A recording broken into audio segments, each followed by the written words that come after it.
Hello dear aspirants and welcome to एडुटैप।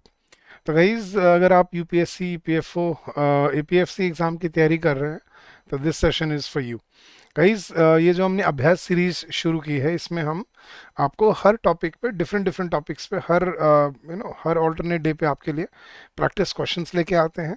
And I hope these questions will help you in your preparation and in your journey head. तो as the name conveys अभ्यास, ये हमारी एक practice series है जिसमें हम questions को practice करते हैं आपके साथ। अगर आपको अपने कॉन्सेप्ट्स बिल्ड करने हैं तो हमारी एक और सीरीज है जो चल रही है जिसको हम बोल रहे हैं जिसको हम यूज़ कर रहे हैं अपनी प्रिपरेशन के लिए, राइट। तो उसको भी आप यूज़ कीजिए और उससे भी आप अपने लेक्चर्स को कवर कीजिए, ठीक है। तो ये है गाइज आपका इस सीरीज का लेक्चर नंबर 4 और आज हम कुछ मिक्स क्वेश्चंस प्रैक्टिस करेंगे गाइज। अब तक हमने error detection, idioms and phrases, sentence improvement, ये क्वेश्चन हमने ट्राई किए थे। अब हम आज कोशिश करेंगे कुछ मिक्स टाइप के क्वेश्चन प्रैक्टिस करें। मिक्स का मतलब क्या है गाइज? कुछ टॉपिक्स जो ईडियम्स एंड फ्रेजेस पे बेस्ड हैं, कुछ जो आपके सिनोनिम एंटोनिम पे बेस्ड हैं, कुछ जो आपके ग्रामर पे बेस्ड हैं, एरर डिटेक्शन पे। तो आज कुछ अलग तरह के क्वेश्चन प्रैक्टिस करेंगे। तो चलिए गाइज जल्दी से वीडियो को लाइक कर लीजिए और सब्सक्राइब कर लीजिए अगर आप यहाँ नए हैं तो। और गाइज ये स्टार्ट करने से पहले मैं आपको एक बार अपने स्पेशल कोर्सेज के बारे में बता देता हूँ गाइज। अगर आप अपने एपीएफसी की तैयारी कर रहे हैं, देखो गाइज एपीएफसी कोई छोटी जॉब नहीं है, ठीक है। प्रोविडेंट फंड कमिश्नर, ठीक है, असिस्टेंट प्रोविडेंट फंड कमिश्नर। तो असिस्टेंट कमिश्नर सीधा एक मतलब बहुत अच्छे एक रेप्यूटेबल जॉब है जहाँ पे आप ज्वाइन करते हो, राइट। तो आप कैसे अपने प्रिपरेशन को स्टार्ट कर सकते हो बताता हूँ गाइस। वैसे तो लिंक वीडियो के डिस्क्रिप्शन में दिया हुआ है, बट आपने बस क्या करना है गाइस, आपने अपने गूगल पे जाना है, ब्राउजर पे, किसी भी ब्राउजर पे जाइए और बस टाइप करिए एडुटैप, EDU TAP edutap.in, और जैसे एंटर प्रेस करेंगे आप सीधा हमारे लैंडिंग पेज पे आ जाएंगे और यहाँ पे आपको दिखेंगे ईपीएफओ कोर्सेज। इस पर क्लिक कीजिए, नीचे आइए और ये रहे आपके यूपीएससी ईपीएफओ कोर्सेज। एक मास्टर कोर्स है गाइस जो आप अपने पूरे 1 साल की वैलिडिटी के साथ आप यूज़ कर सकते हो अपनी 26-27 की प्रिपरेशन के लिए। इसमें आपको सभी सब्जेक्ट्स पे प्री रिकॉर्डेड क्लासेस मिलेंगी, कॉन्सेप्ट नोट्स मिलेंगे, करंट अफेयर्स की मैगजीन मिलेंगी, सॉल्व PYQs मिलेंगे, चैप्टर वाइज मॉक टेस्ट मिलेंगे, करंट अफेयर्स मॉक टेस्ट और फुल लेंथ टेस्ट। और गाइज इसी मास्टर कोर्स का हम आपको 2 डे डेमो कोर्स भी दे रहे हैं। गाइज ये डेमो कोर्स बहुत ही स्पेशल है। इसमें आपको 2 दिन के लिए फॉर द नेक्स्ट 2 डेज आपको 48 आवर्स के लिए पूरे मास्टर कोर्स की आपको एक्सेस मिलेगी, जिसमें आप अपने वीडियोस देख सकते हो, आप अपनी क्वेश्चंस देख सकते हो, लेक्चर्स देख सकते हो जितना मर्जी चाहे जिस सब्जेक्ट के, और आप डिसाइड कर सकते हो कि किस तरह का कंटेंट हमें यहाँ पे मिलता है। तो guys look at the content quality and then make your wise choice so that you can prepare better. And I hope by joining us you will streamline your preparation and make your journey constructive and fruitful for yourself. चलिए तो start करते हैं guys. अब हर question के लिए आपको 30 seconds मिलेंगे, तो हर क्वेश्चन को आपको 30 सेकेंड्स में आंसर करना है। और ये गाइज रैंडम मिक्स क्वेश्चंस हैं। अब कोशिश करते हैं हम रैंडम टॉपिक्स को टैकल करने की, क्योंकि जब आप एक ही टॉपिक करते रहते हो ना एक एक करके, तो कहीं ना कहीं मेंटली आप अपने आप को वो कर लेते हो, हैंडीकैप कर लेते हो कि यार हमें पता है यार इस टॉपिक के क्वेश्चन है तो यही आएगा। लेकिन अब मिक्स क्वेश्चन में पता चलता है कि आपको हर टॉपिक की कितनी समझ है। तो चलिए गाइज एंड तक जरूर देखिएगा। और गाइज एंड में मैं आपको होमवर्क क्वेश्चन भी दूंगा एक, जिसका आंसर आपने मुझे इसी वीडियो के कमेंट सेक्शन में देना है। चलिए तो स्टार्ट करते हैं। पहला क्वेश्चन है हमारे सामने। Question below has a sentence with a blank with 4 options. You have to choose the phrasal verb. The phrasal verb पे question है। Question है guys, the prime minister had difficulty in dash his message to the nation. Convey, अब convey के लिए क्या phrasal verb use होनी चाहिए? The prime minister had difficulty in getting through, getting across, getting out या getting on. Guys आप भी try कीजिए क्वेश्चन से, अपने आंसर को नोट कीजिए और देखिए आप ठीक सोच रहे हो या आपको किसी क्वेश्चन में गलती मिलती है तो, और अपना स्कोर भी मुझे इस वीडियो के कमेंट सेक्शन में ज़रूर बताइएगा। यस गाइज, तो क्या होना चाहिए? The prime minister had difficulty in convey his message. Convey के लिए getting through, getting across, getting out या गेटिंग ऑन, ठीक है। गेट ऑन होता है कोई चीज़ को बोर्ड करना, गेटिंग आउट होता है बाहर निकलना, गेटिंग थ्रू होता है सफल हो जाना, सक्सेसफुल हो जाना, लेकिन getting across is the right word, right phrasal verb. Getting across का मतलब क्या होता है गाइज? अपना मैसेज दूसरों तक या सामने किसी को पहुंचा पाना। So I was able to get across. Get across मतलब मैं अपना मैसेज कन्वे कर पाया। So the correct answer is option B, getting across. So the prime minister had difficulty in getting across his message to the nation, कि उनको अपना message पहुंचाने में मुश्किल हो रही थी। चले गए, सेकंड क्वेश्चन पे चलते हैं। I don't know how they manage और survive financially now that mister Singh is out of work. तो I don't know how they manage या हाउ दे सर्वाइव फाइनेंशियली, कि भाई अपना काम कैसे चलाते हैं, क्योंकि मिस्टर सिंह तो अब क्या हो चुके हैं, रिटायर हो चुके हैं, अब तो उनकी नौकरी पूरी हो चुकी है। So I don't know how they go on, how they get by, how they get over और how they pass out. Yes guys, क्या होना चाहिए सही आंसर यहाँ पर, बताइए जल्दी से। आई don't know how they go on, go on क्या होता है गाइस, कंटिन्यू करना कोई चीज़। गेट ओवर मतलब कोई चीज़ भुला पाना, ठीक है, जैसे कोई एक्सीडेंट हो गया या कुछ बुरा हो गया तो I was not able to get over the memory of my friend, तो गेट ओवर मतलब भूल पाना, और पास आउट मतलब बेहोश हो जाना। लेकिन अपना काम चलाना वो किससे बोला जाता है, टू गेट बाय। तो काम कैसे चलाएंगे, मुझे नहीं पता वो अपना काम कैसे चलाएंगे, तो I don't know how they manage और how they survive financial now, मतलब how they get by now that mister Singh is out of work. तो गेट बाय मीन्स अपना काम चलाना, फाइनेंशियली अपना परिवार चलाना, उसको बोलते हैं टू गेट बाय, ठीक है। तो option B was your correct answer. चलेगा, नेक्स्ट चलते हैं।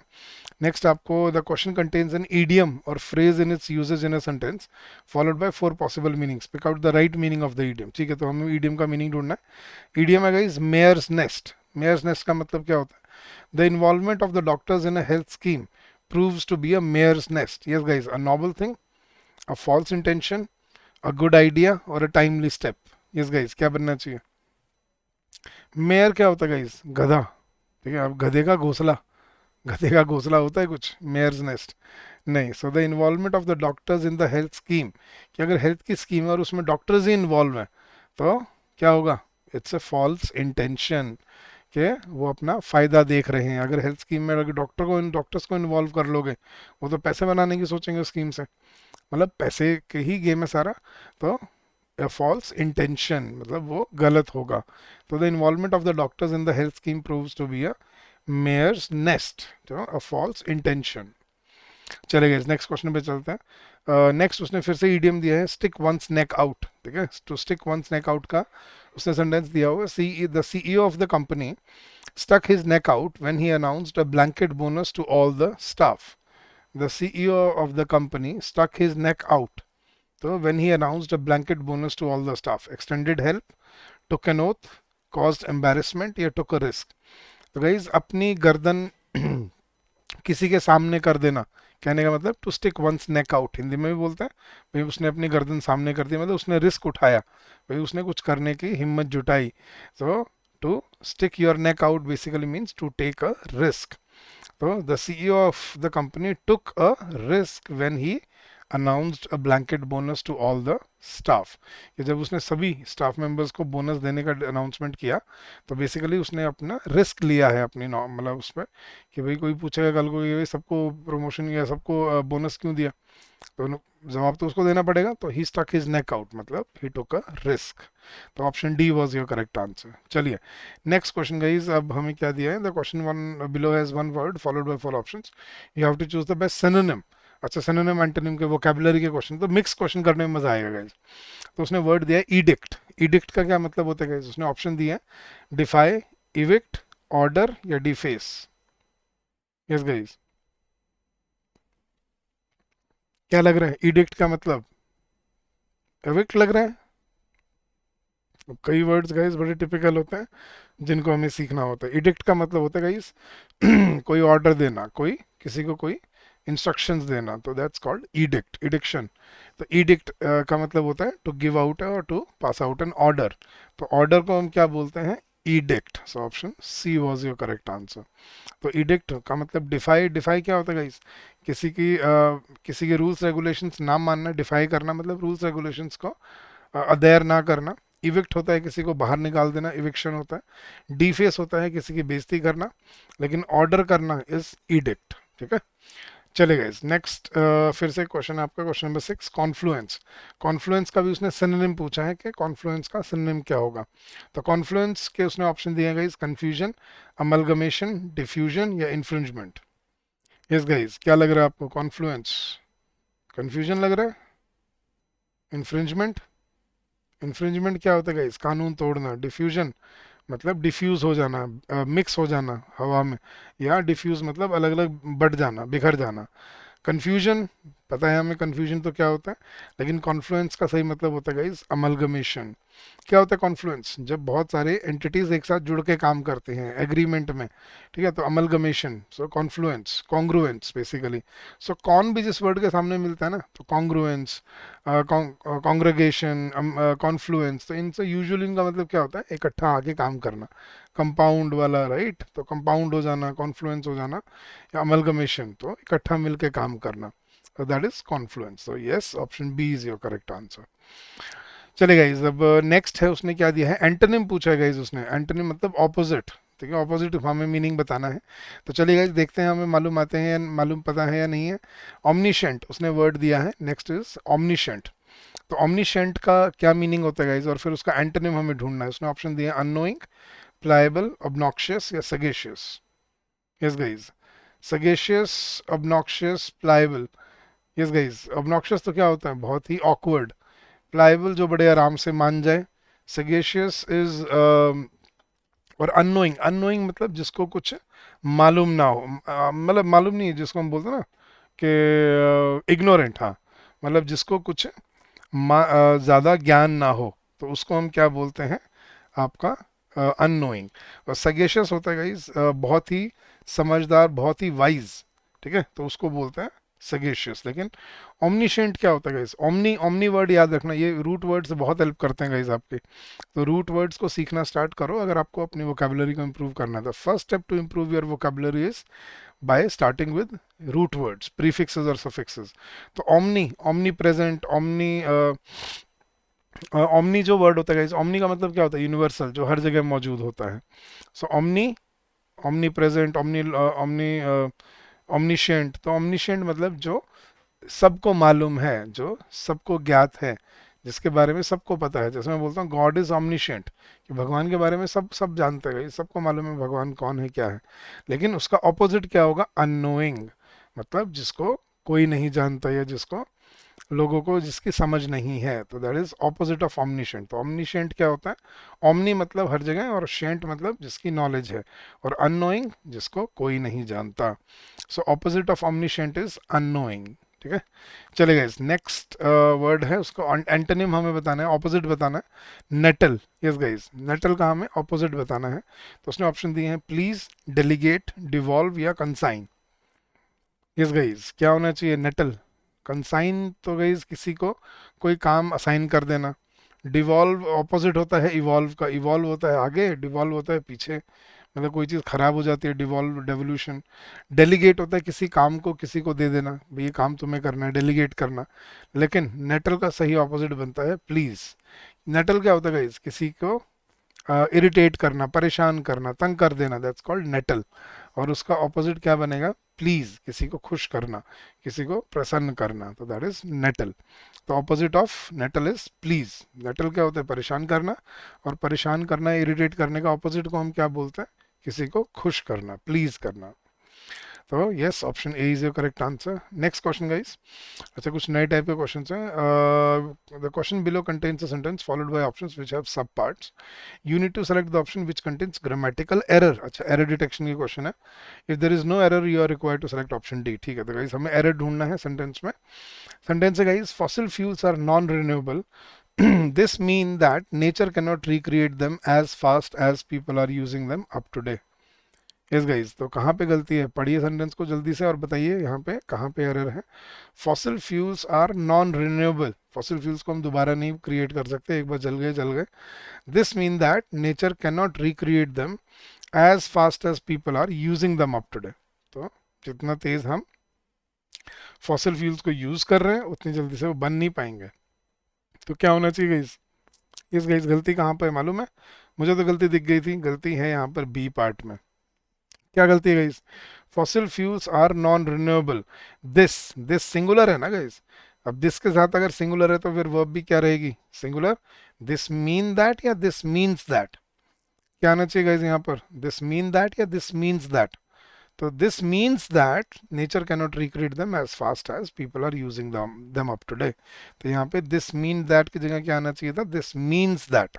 तो मीन की जगह क्या होना चाहिए था गाइस यहाँ पर, मीन्स, क्योंकि दिस सिंगुलर है और सिंगुलर बनाने के लिए हमें वर्ब में क्या करना पड़ता है, वर्ब में हमें एस ई एस ऐड करना पड़ता है। तो it means, this means, that means, तो ये सिंगुलर होते हैं तो मीन्स बोला जाता है। और लास्ट क्वेश्चन गाइज, अच्छा इसका आंसर ऑप्शन बी हो गया, ये तो करेक्ट है। लास्ट क्वेश्चन फॉर टुडे, फिर से हमें एरर ढूंढना है सेंटेंस में। तो देखिए गाइस सेंटेंस क्या है, he told stories about his journeys around the world and show them a monkeys पॉ, कि उसने उनको अपनी दुनिया भर की जो उसने जर्नी की है, जो उसने घूम घूम के अलग अलग जर्नी की है, उसके बारे में उनको बताया, और उसने उनको एक बंदर का पॉ, बंदर का पंजा भी दिखाया। So he told stories about his journeys around the world and show them a monkey's paw। अब इसमें गलती क्या था गाइस, हाँ जी, शो देम या शोड देम, देखो सेंटेंस सारा पास्ट में चल रहा है। ही टोल्ड, पास्ट है ना, देखना guys, he told stories about his journeys around the world and show them आना चाहिए था या शोड देम आना चाहिए था, कि उन्होंने क्या किया, उसने उन सबको अपनी जर्नी के बारे में कहानियां सुनाई और एक बंदर का पंजाबी दिखाया पास्ट में। तो यहाँ पे शो देम नहीं, क्या होना चाहिए था, शोड देम। तो he told stories about his journeys around the world and showed them a monkeys पॉ। तो शोड, यहाँ पैरेललिज्म समझ आता है जैसे में, पैरेललिज्म क्या कहता है कि अगर सब्जेक्ट से एक ही सब्जेक्ट से अगर दो वर्ब अटैच्ड हैं, ही के बाद टोल्ड भी आ रहा है और ही के बाद शोड भी आ रहा है, तो अगर एक ही नाउन के साथ, एक ही प्रोनाउन के साथ दो वर्ब अटैच्ड हैं एक सेंटेंस में, तो दोनों को सेम फॉर्म में रखना होता है, तो दैट्स कॉल्ड पैरेललिज्म। तो यहाँ पे जब टोल्ड V2 था, तो यहाँ पर भी क्या आना चाहिए था, शोड V2।